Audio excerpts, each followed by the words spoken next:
This case shows the darker side of Hollywood and that fame is not all that it's cracked up to be. This is Robert Edward Crane, better known as Bob Crane, and he was really famous in the 1960s and 1970s. Robert was born on July 13th, 1928, and he started out as a musician.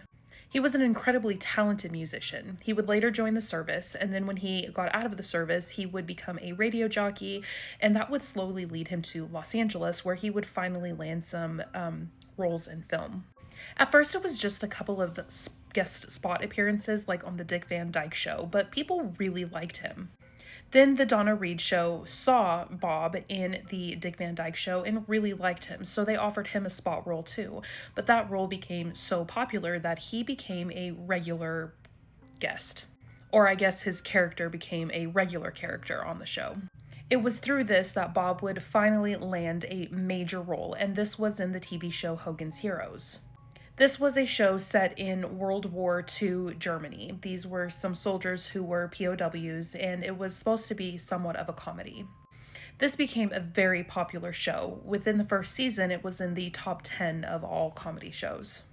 This is what catapulted him into the public light, and while Bob had been married to his high school sweetheart and had several children together, it became pretty well known that Bob really liked women.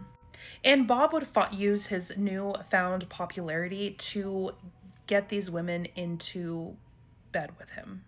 Eventually, this would lead to the deterioration of him and his wife's marriage. They divorced in 1970, and that's when he became involved with another woman. That would be his co star Patricia Olson. They would eventually get married. But this didn't stop Bob from seeking out other women. In fact, he soon became friends with a man named John Henry Carpenter. He was a salesman for video stuff, like video and audio equipment for Sony Studios.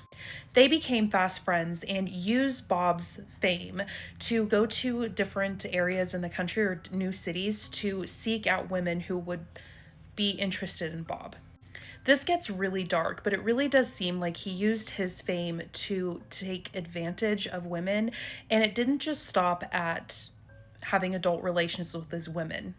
He would seduce them and then film them. Now, I'm not entirely sure if they knew that they were being filmed, but it does seem like maybe they did know that they were being filmed, but he wouldn't stop there. He would show people these videos and these pictures that he was starting to accumulate. We'll get into more in part 2. Give me a couple of minutes to film it and get it up. It'll be down in the comments.